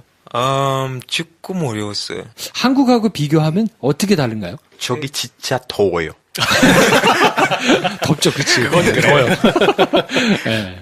덥고 사람들은 어때요? 사람들 이렇게 대해보면 뭐 말은 다 한국말도 모르는 말이고 네. 태국말도 모르는 말이니까 네. 뭐 말은 둘 다 이제 배워야 되니까 어렵다고 그러지만 맞아요. 사람들이 또 조금씩 다를 거 아니에요? 네, 사람들이 조금 달라요. 태국에서 제 친구들 없었어요. 그래요? 그때요. 네. 태국 사람들하고 이렇게 친해지기가 쉽지 않았나요? 네, 쉽지 않아요. 왜 그래요? 그쪽에서 잘 이렇게 친구를 안 해줘요? 저도 모르겠어요. 한국은 그래도 친구들 많이 만났고 잘 네, 지내요? 네. 학교 친구들. 너무 많아요. 그러면 태국에 있을 때도 학교를 다니거나 뭐 이렇게 했었나요? 네. 태국에서 학교를 다녔는데 네. 학교를 다녔는데도 이렇게 친구를 만들기가 쉽지 않았나요? 네. 저 계속 혼자 있었어요. 혼자. 네. 너무 어려웠어요. 그때는 중학생. 네, 그때 중학생. 동생이랑 둘이 놀았겠네요. 아니요. 그 학교 너무 컸었기 때문에 만날 수 없어요. 만날 수 없어요. 학교에서는 정작 못 만나고 네. 학교가 너무 커서. 동생이 형이랑 안 놀아준 거 아닌가? 야, 그러면 혼자 그렇게 지내다가 2년을 그렇게 지내다가 한국으로 오게 된 거는 어떤 계기가 있나요? 아빠가 어떤 문제가 있었어요. 태국에서. 네, 태국이랑 우간다에서. 우간다에서. 네. 그래서 여기 왔어요. 이 부분은 이 박 대리님이 조금 더 부연 설명을 한번 해주시면 어떨까요? 태국에서 한국으로 건너오게 된 어떤 이유가 있을 텐데. 태국에서도 계속 이제 협박을 받으셨고, 우간다 사람들로부터. 네, 태국에서도 우간다 이제 정부 관계자들부터 계속 이제 협박을 받으셨고, 아무래도 새로운 도피처를 마련하기 위해서 이제 우리나라로 건너오셨고요. 이제 거의 이제 입국하신 지 거의 4년 이제, 돼가는 상황이네요. 지금은 아빠 엄마랑 같이 살고 있는 건가요? 엄마랑만 같이 살아요. 아빠는 같이 안 계시고요. 네. 아빠랑 헤어진 지는 얼마나 됐죠? 이제 1년 됐어요. 네. 태국에서 들어와서 아빠하고 같이 한 3년 정도 맞아요. 같이 지내다가 네. 아빠는 요거는 이제 또 이따가 박 대리님한테 여쭤볼 텐데 뭐 저희가 사전에 듣기로는 난민 신청 이게 허가가 굉장히 우리나라가 이제 적게 되니까 그게 안 되면서 뭐 다시 나가셔야 되는 이런 상황이 돼서 지금 혼자서 굉장히 조금 어려운 상황에 조금 있으신 것 같고. 네. 학교 생활을 좀 물어보고 싶은데 학교에서 공부하는 거 말고 제일 재밌는 게 뭐예요? 체육. 체육? 바로. 제일 좋아하는 운동이 뭐예요? 농구? 농구. 미첼은? 저 공부하고 싶어요. 운동은 별로 안 좋아해요? 안 좋아요. 못해가지고. 잘 못해? 네. 잘 못해가지고. 동생이 계속 저격하고 있어. 동생은 농구를 좋아하고 형은 이제 둘 다 음악을 좋아하는데 맞아요. 형은 이렇게 공부하거나 이런 걸 조금 더 좋아하는군요. 네. 학교 끝나고, 그러니까 요즘도 고등학교 끝나고 나면 학교에서 오랫동안 자율학습하고 남아서 수업 말고 공부해야 되나요? 고3이니까. 저 없어요. 없어요? 없어요. 하고 싶은 사람 해요? 남아서 하고. 네. 안 하고 싶은 사람 집에 가도 돼요. 그러면 집에 가요? 없어요. 제가 집에 가서 혼자 공부해요. 집에 가서 혼자 공부하는구나. 아니면 가끔 학교 남아서 선생님이랑 같이 공부해요. 조슈아는 놀러 다니기 바쁠 것 같은데. 아니요, 저 집에 가면 엄마 조금 도와줘요. 애기 때문에. 그래서 조금 바빠요. 그런데 끝나면 공부 시간 있으면 공부해야 돼요. 태국에 있다가 이제 한국에 건너와서 네. 그때 이제 아버지하고 같이 네 식구가 3년 동안 이제 살았잖아요. 네. 살다가 이제 동생이 네. 태어난 거죠. 네. 동생이 한 명이 태어나고 그 뒤에 또 쌍둥이 동생이 태어나서 네. 지금은 이제 5. 네. 다 남자입니까? 네, 다 남자요. 독실 오형제네. 남자 5과 그리고 어머니는 지금 또 아이들 이렇게 돌보면서 계시고. 네. 동생들이 아직 너무 어리겠네요. 맞아요. 와, 니네 둘이 가서 잘해야 되겠다. 엄마 많이 도와줘. 엄마를 많이 도와줘야 되겠네.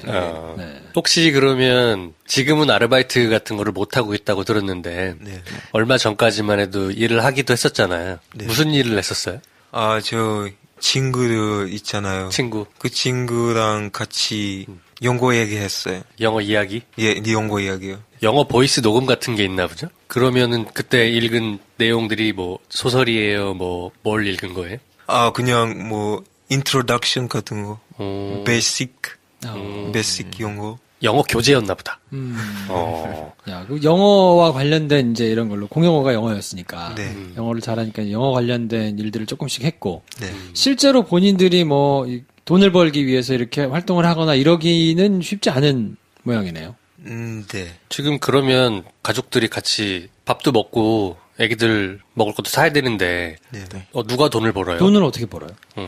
너는 다문화 센터 있잖아요. 다문화 센터. 다문화 센터. 거기서 도와줘요.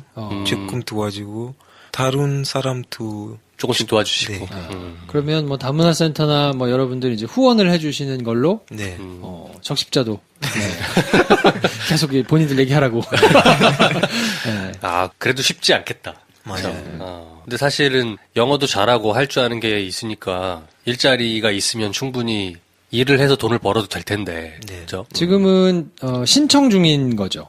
난민 신청. 지위를 얻기 위해서 신청을 한 상태고 네. 그렇기 때문에 합법적으로 이렇게 자유롭게 어디 가서 일을 하거나 이러기에는 조금 어려운 상황인 거네요. 맞아요. 못해요. 3년 동안 한국에서 같이 식구들이 지내시다가 동생들도 생기고 했는데 아버님이 갑자기 1년 전에 출국을 하셨다고 그래서 무슨 일이지? 궁금하실 분들이 혹시 계실까봐 그 부분에 대해서 조금 설명을 해주시면 어떨까요? 난민 신청을 하시다가 결국에는 이제 대법원까지 가서 패소 판정을 받으셨거든요. 지위 인정을 못 받았군요. 네, 난민 인정을 못 받으시는데 이제 다시 신청을 하셔가지고 진행은 돼야 되는데 그 과정에서 계속 이제 체류 연장을 해야 되거든요. 네. 근데 아버님 같은 경우에는 체류 연장이 불어돼가지고 결국에는 이제 가족들을 남기고 본인만 출국해야 되는 상황이 됐었는데 이게 또 문제가 아버님이 그 당시에 태국으로 도피를 가실 때 너무나 급박한 상황이다 보니 그렇게 해서는 안 되지만 위조 요건을 사용을 하셨었어요. 그래서 그 당시 아마 사용하신 여건이 본국 우간다가 아니라 아마 가나 쪽 여건이셨던 것 같아요. 그래서 본국으로도 가지 못하고 가나로 이제 출국을 하게 되는데 그 뒤로는 연락이 끊겨서 지금 가족들하고도 연락이 전혀 되지 않는 상태입니다. 그러면 가나 여권을 사용하셨으니까 가나로 송환이 됐으면 거기서 뭐 조금 형사처벌을 받거나 뭐 그랬을 가능성이 있겠네요. 연락이 안 되는 그렇죠. 걸 아직까지 연락이 안 되시는 거를 보면은 정부군한테 그쪽에서 잡혀서 가셨거나 아니면은 입국하신 곳에서 절차적인 문제가 생겨가지고 이제 위조 요건이 사실 발각될 수도 있거든요. 그래서 뭐 형사처벌을 받고 계시는 걸 수도 있고요. 범죄 혐의 때문이 아니고 본인들이 정부군에 이제 반하는 세력이었으니까 네. 뭐 급하게 이제 도망을 쳐야 되는 상황이었으니까 이제 뭐 그랬을 걸로 보이는데 참 그러면 이런 히스토리를 가지고 가족들이 지내면 참 쉽지 않을 것 같은데 맞아요. 예, 어머님을 잘 좀 이렇게 도와드려야겠는데요. 난민 신청을 한 번 했는데 그 부분이 인정되지 않아서 재신청 중에 있다고 들었는데 이 프로세스가 일반적으로 어떻게 되는 건지. 너무 이제 법률적으로 크게 들어가면 너무 지루하실 것 같아서 그렇죠. 개략적으로 말씀드리자면은 난민 신청을 하게 되면은 이제 거기에 대해서 이 사람이 난민이 맞다, 아니다라고 인정을 하거나 불인정을 하게 됩니다. 근데 1차적으로 이제 불인정을 하게 되면은 거기에서 난민들이 이의 신청을 거치거든요. 그래서 법률 소송을 거치는 거죠. 미첼 가정 같은 경우에는 대법원에서 패소 판정을 결국엔 받았고요.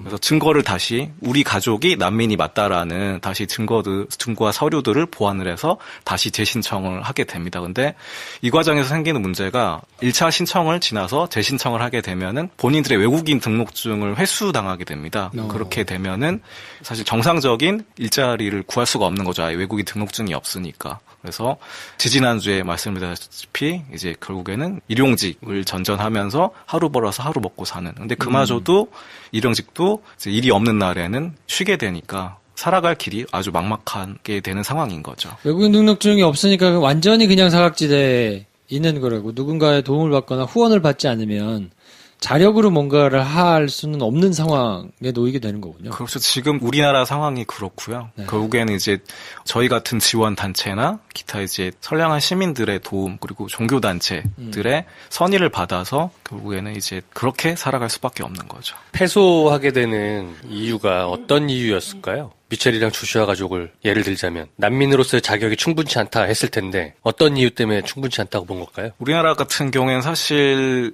난민들이 많은 유럽 국가들에 비해서 난민 인정률이 사실 박한 편입니다. 심사 과정에 있어서 통역상의 오류가 발생할 수도 있고 판단하기에 정말 난민으로 인정받을 만한 사유라고 판단이 안 되면은 불인정하는 경우가 상당수가 많이 있죠. 그리고 본인이 난민 지위이다라는 거를 본인이 입증을 해야 되는 거예요. 그렇죠. 본인들이 모든 내가 본국에서 이런 가진 고초를 당했고 이런 것들 서류 같은 거를 본인들이 다 준비해서 가야 되거든요. 근데 만약에 소송 같은 거를 거치게 된다고 하면은 전문적인 법률적인 도움을 받을 수가 없으면은 본인이 다 이걸 입증하고 나가서 진술하고 인터뷰하고 해야 되는데 그런 과정에 있어서 뭔가 행정적인 문제가 생길 수도 있고 그렇게 된다면 사실 본인들한테 불리한 입장일 수밖에 없는 거죠. 이걸 본인들이 다 증명을 해야 되니까. 그러니까 미첼 식구들 예를 들자면 아버님이 뭐 반정부 군으로 그러니까 우리로 치면 민주화 운동을 했는데 그거를 입증을 본인이 해야 되니까.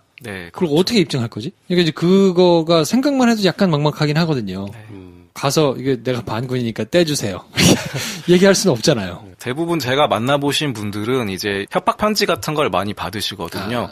그런 편지를 증거 자료로 제출하거나 아니면 이제 가까운 본인의 가족이나 친지분들이 직접 살해를 당하는 경우가 있습니다. 그래서 나의 친척인데 이 사람이 살해당했다. 뭐 이렇게 증명을 하기도 하고요. 그리고 인터뷰 과정에서 내가 이러이러한 사유로 정부로부터 박해를 받았고 살해 협박을 받아서 이렇게 해서 대한민국에 왔고 그래서 난민 신청을 하는 것이다라고 이런 취지의 인터뷰를 많이 하게 되는 거죠.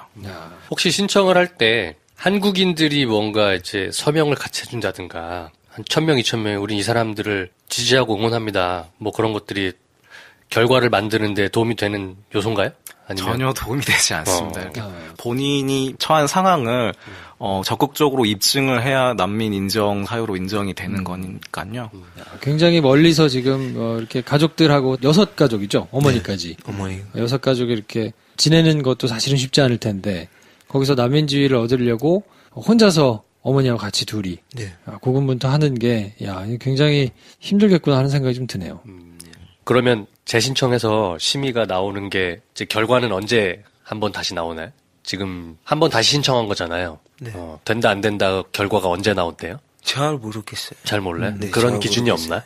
신청은 언제 했어요? 먼저 한국에 들어왔을 때 한번 하고 아빠가 했고 네, 했고 그때 이제 안 된다고 해서 네. 다시 신청을 언제 했어요? 아빠 나갔을 때 다시 신청했는데 작년에 했구나. 네, 더 못했어요. 작년에 해놓고 그냥 기다리는 거. 네. 그러면 지금은 외국인 등록증도 가지고 있는 상태인가요? 아니면 아니요, 가져갔어요. 저쪽에서 다시 신청을 해야 되니까. 네.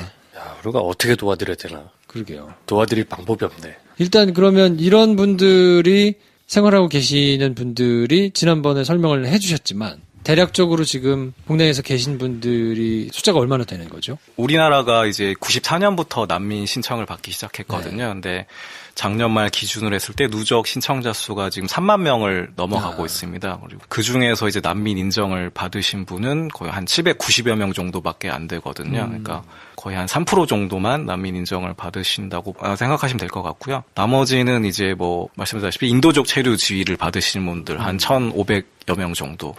나머지들은 다 이제 불인정 받으셨다고.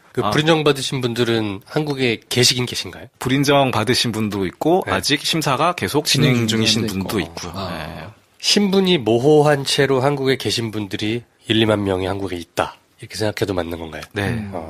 그렇다고 지금 난민 지위 인정되는 퍼센테이지를 갑자기 확 늘리거나 이렇게 할 수는 없을 거고 현실적으로 조금 어려울 거고 그러면 사각지대에서 그냥 혼자 알아서 살아야 되는 이런 분들을 돕거나 하는 단체들이 있으니까 뭔가 마음이 조금 쓰이시거나 내가 좀 그 사람들을 좀 돌아봐야 되겠다 싶은 마음이 있으면 어디로 가면 됩니까? 대한적십자사로 오시면 됩니다. 네, 적십자사를 비롯해서 난민들을 돕고 계시는 단체들이 많이 있으니까 그런 분들을 좀 돌아보시는 것도 좋은 계기가 될 것 같은데. 그러면 뭐 이게 현실적으로 빨리 막 바꿀 수 있는 상태는 아닌 거라 치고 제일 중요한 거는 일반 시민들 저희 같은 사람들이 인식을 바꾸어 가는 거라고 생각하거든요. 미첼하고 조슈아한테 다시 한번 물어보고 싶어요. 한국에서 계속 살아가게 될 수도 있는데 그러면 대학교 가고 싶고 공부도 하고 싶고 그렇잖아요. 의사 되고 싶다고 했는데 왜 의사를 하고 싶어요? 원래 꿈이요. 어렸을 때부터. 네, 어렸을 때부터. 그리고 조슈아는 음악 하고 싶고. 네, 저 원래 음악 좋았어요. 저 원래 그 랩업 하면 나도 그렇게 하고 싶어. 그렇기 때문에 나도 가수 하고 싶어요. 쇼미더머니 이런 거 혹시 봐요? 봤어요. 저 학교에서 내 친구 맨날 말해. 구쇼 가. 그래서 막. 거기 나가보라고? 네. 그러면 한국을 생각하면 예전에 우간다에서 살면서 막연하게 한국 한번 가보고 싶다라고 생각했을 때 말고 지금 이제 한국을 생각하면 어때요? 느낌이나 여러 가지 생각이나 이런 게 조금 다를 것 같은데. 한국은 괜찮은데 근데 비자 제일 문제요. 비자가 제일 문제. 비자 없으면은 잘 살 수가 없어요. 네, 그것 때문에 조금 어려워요. 네. 그게 이런 거 있잖아요. 우간다를 생각하면 거긴 이제 나 태어난 나라고 네. 고향이고 이렇게 생각하잖아요. 지금은 갈 수가 없으니까 한국이 내 고향이고 내가 우리 나라다 이렇게 될 수도 있거든요. 네. 괜찮아요? 한국이 그렇게 하기에? 괜찮은 것 네, 같아요. 괜찮아요. 이거를 하나 물어보고 싶은데 동생들이 태어났잖아요. 셋째랑 쌍둥이 애기들. 한국은 법이 이제 한국에서 태어나면 한국인으로 인정해 주는 건데 이때 태어날 때 난민 인정을 받은 상태가 아니어서 네. 얘네들이 국적이 애매하지 않나요? 국적이 없어요. 오. 네. 우간다 국적도 아니고 한국 네. 국적도 아니네. 맞아요. 그래서 우간다 들어갈 수도 없어요. 동생들은. 네. 우간다 사람이 아닌 거니까. 맞아요. 큰일이네. 그럼 동생들이 되게 문제네요. 무국적 아동들이 생각지도 못했던 이슈인데 되게 커 보이는데요. 난민을 생각했을 때 무국적 아동 문제는 빠질 수가 없는 상황이거든요. 그러니까 이제 미첼이나 조슈아는 우간다에서 출생을 해서 이후에 이제 조금 자란 다음에 우리나라에 들어왔기 때문에 별로 문제가 생기지 않는데 셋째, 넷째, 다섯째 동생 같은 경우에는 우리나라에서 출생을 했기 때문에 우리나라 같은 경우에는 혈통주의를 취하다 보니까 우리나라 국적을 취득할 수가 없습니다. 특히나 이제 출생지주의를 취하는 나라에서 온 친구들 같은 경우는 본국의 국적을 취득할 수가 없거든요. 한국에서 출생을 했기 때문에 결국에는 무국적 아동이 되는 거예요. 이 같은 경우에는 그야말로 유령 신분이거든요. 우리나라 국적도 얻을 수 없고 이제 본국 국적을 얻으려면은 우리나라에 있는 본국 대사관을 찾아가서 뭐 출생 등록을 하고 신고를 해야 되는데 대부분의 난민들이 본국에서 박해를 받고 오신 분이기 때문에 대사관 방문 자체가 이분들에겐 정말 힘든 일이거든요. 그렇겠죠. 가면 잡혀가게 하니까. 네. 결국에는 이 아이가 태어났다고 출생 등록을 하지 못하니까 결국엔 무국적 아동, 이제 유령 신분이 되는 거고 난민 신청 중인 분들의 자녀의 경우에는 다행히도 우리나라에서 초중등 교육을 우리나라 국민과 동등한 수준의 초중등 교육을 받을 수가 있습니다. 그때 무국적 아동 같은 경우에 아예 존재 자체가 증명이 안 되니까 어떠한 혜택도 전혀 받을 수가 없는 상황인 거죠. 그러면 쉽게 얘기하면 미첼이랑 조슈아는 학교를 다닐 수 있는데 네. 왜냐하면 신청 중인 신분이 있으니까. 근데 새로 태어난 동생들은 그런 혜택을 받기 어렵다는 거네요. 우리나라 따지면 주민등록번호가 없는 거니까요. 서류상으로는 존재하지 않는데. 않아요. 네. 당연히 의료 지원 이런 것도 없을 거고요. 네, 그렇죠. 지금 그러면 셋째 동생이 몇 살이죠? 이제 셋째는 15개월. 15개월. 네. 막내 그 쌍둥이들은 쌍둥이는 3개월 됐어요. 3개월. 됐고. 그 3명의 애기들이 지금 아직 국적이 없는 거네요. 중간에 아프기라도 하면 큰일인데. 병원에 가기도 할 수도 없고 네. 그리고 조금 더 커가지고 이제 학교를 가거나 하는 나이가 돼도 학교를 갈 수가 없으니까 야 그게 이제 가족들한테는 그게 가장 큰 문제겠네요. 맞아요. 그쪽 얘기를 들으니까 맨 밑에 그 넷째 다섯째 쌍둥이로 태어난 친구들은 이른둥이로 태어났대요. 그래서 이른둥이로 태어나면 아무래도 병원에서 뭐 인큐베이터에 있기도 하고 뭐 이렇게 지원을 받아야 되는데 그게 굉장히 비싸, 뭐 의료보험이 안 되니까. 그래서 뭐 3천만 원 이상. 예. 그래서 그거를 다 이렇게 십시일반 좀 도와주셔가지고 하기는 했다고 하는데 이게 사실 이제 쉽지 않은 일인 것 같거든요. 우리나라 애들도 이른둥이로 태어나면 인큐베이터 들어가면 의료보험이 있으니까 그나마 감당할 수 있잖아요. 그렇죠. 사실은 법 조항 한 글자만 바꾸면 되는 건데 그게 적용이 안 돼가지고 그거를 누구는 3천만 원을 내야 되고 이런 상황이 참 모순같이 느껴지네요. 네. 네. 야, 근데 이게 사람 정말 목숨 다 똑같은 건데. 삶의 문제니까 이게 참 그러네요. 그러니까 막 사람 목숨은 똑같다고 봐야 되는 것 같아요. 어떤 상황에 놓여 있건 그 사람이 어디 출신이건 간에 지금 당장 아프면 그 도움을 받을 수 있게 평등하게 가야 되는데 참 문제입니다. 네. 자, 아무튼 그래서 오늘 미첼과 조슈아 두 친구를 모셔가지고 뭐 실제적으로 저희가 그냥 약간 탁상공론처럼 뭐 어려운 사람들이 있다더라, 우리가 그 사람들을 도와야 된다더라 이런 얘기 말고 실제로 한국에 오셔서 개인적으로는 굉장히 어렵게 또 그렇지만 그 가운데서 본인이 이제 꿈도 있고 하고 싶은 일도 있고 친구들도 있고 뭐 이렇게 지내는 친구들을 직접 모셔가지고 이야기를 한번 나누면 어떨까 싶어서 두 분을 모셨는데 저희가 사실은 뭘 좀 이렇게 좀 합시다라고 할 수 있는 게 없어가지고 당장 저희가 뜻이 있어도 딱히 움직일 게 많이 없네요. 뭘 어떻게 할 수 있는 게 없어서 사실은 굉장히 조금 답답하네요. 대신에 저희가 미첼이랑 조슈아 얘기를 듣고 참 돕고 싶은데 답답하다, 손을 쓸 데가 없다라고 생각은 들지만 막상 그 둘을 미첼이랑 조슈아를 보니까 이 사람들은 참 건강합니다. 네. 밝고. 그러니까요. 네. 네. 특히 조슈아가 그냥 눈이 장난기가 가득하네요. 되게 괜찮은 청소년들이네요. 우리가 저런 괜찮은 청소년들을 도와야 되지 않나. 그러니까요. 그런 생각이 많이 듭니다. 네, 저희가 어떤 식으로 어떻게 도울 수 있을지는 저희가 나름대로 한번 멤버들끼리 한번 고민을 해볼게요. 저희가 어떤 방식이 될지는 모르겠습니다만 요거는 저희가 조금 진지하게 고민을 해가지고 한번 얘기를 해야 될 것 같고 어쨌든 분명한 거는 굉장히 어린 나이에 우여곡절을 많이 겪고 뭐 남들이 평생 한 번도 경험해보지 못할 일들을 정말 많이 경험을 했는데도 굉장히 건강하고 맑아요. 의연합니다. 그리고 네. 보기 좋아요. 네. 네. 전 되게 어둡고 그럴 줄 칭찬하는 고민해서. 거예요. 칭찬하고 있는 거야. 수줍어하긴 합니다. 네. 하여튼 씩씩하게 잘 지금 뭐 학교 생활을 하고 있고 또 공부도 하고 있고 하니까 굉장히 대견하고 또 어머님 말씀 잘 들어야 돼. 네. 알겠습니다. 네. 엄마 말 잘 듣고 네. 공부 열심히 하고 싸우지 말고 이런 뻔한. 그래서 하여튼 저희 이 팟캐스트 듣고 계시는 청취자분들이 또 어떻게 뜻을 모아가지고 미첼 식구들 또 6 식구를 잘 이렇게 도와드릴 수 있는지 한번 또 고민도 해보고 할 테니까 끝까지 하여튼 밝은 모습을 잃지 않고 이렇게 지냈으면 좋겠네요.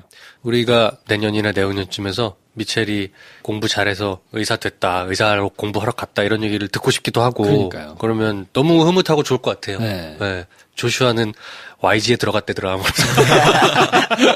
자, 그러면 오늘 저희가 두 친구 모셔가지고 이런저런 얘기를 한번 나눠봤는데, 충분하지 않았을 거예요. 네, 모자라기도 하고 했을 텐데, 저희가, 뭐, 다른 채널들 통해가지고 계속해서 소식이나 이런 것들은 이제 전해드리도록 하고, 비단 미첼이나 조슈아 뿐만 아니라, 이런 이제 어려움을 겪고 계신 분들이 이제 실질적으로 굉장히 많이 있으니까, 네네. 방송을 들으시면서, 뭔가 좀 그래도 어떻게 도움이 되고 싶다 하면, 저희가 안내해드리는 뭐 여러 군데들이 있으니까 네네. 그곳을 통해 가지고 도움도 주시고 하면 좋을 것 같습니다. 어렵고 큰 힘든 문제지만 모든 시작은 작은 거 하나부터 하는 것 같아요. 네. 작은 거 하나를 시작해야 이거를 길게 보면 해결할 수 있는 거니까 같이 한번 해보시죠, 여러분. 네.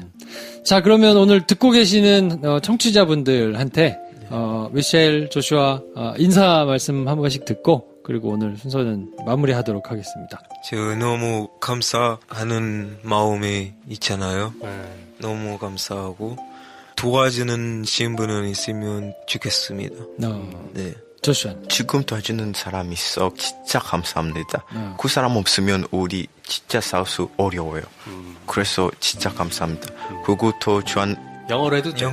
I thank those people who help us, and we hope that there's more people who can help us, because this problem is not just on our family, and it's my father's problem too, but it also affects us. It affects our studying. I hope there's anybody who can do anything to help us. I'll be really grateful. 네, 감사합니다. 그러면 이렇게도 마지막으로 바램 물어보고 싶은 건데 지금 도움 받고 있는 게 있잖아요. 나중에 미첼이랑 조슈아가 공부도 잘하고 일도 잘하게 돼서 누군가를 도와줄 수 있는 사람이 될 수 있잖아요. 네. 그렇죠? 그럴 때는 또 도움이 필요한 사람들 열심히 도와줄 거죠. 네. 충분히 그럴 수 있는 사람이라고 생각합니다. 네. 자, 아무튼 뭐 짧은 시간이었지만 귀한 만남인 것 같고 저희가 또 인연을 그냥 버리지 않고 흘려보내지 않고 저희가 할 수 있는 게 뭔지를 한번 열심히 찾아보도록 하겠습니다. 하여튼 저희하고 계속 연락하면서 이렇게 잘 지냈으면 좋겠고요. 두 분 나와주셔서 감사드리고 저희는 다음 시간에 또 다른 주제 가지고 우리 박대리님도. 네, 그래요. 박대리님 감사합니다. 네, 감사드리고요. 네, 저희는 다음 시간에 또 다른 주제 가지고 찾아뵙도록 하겠습니다. 다음 시간에 뵙겠습니다. 감사합니다. 감사합니다.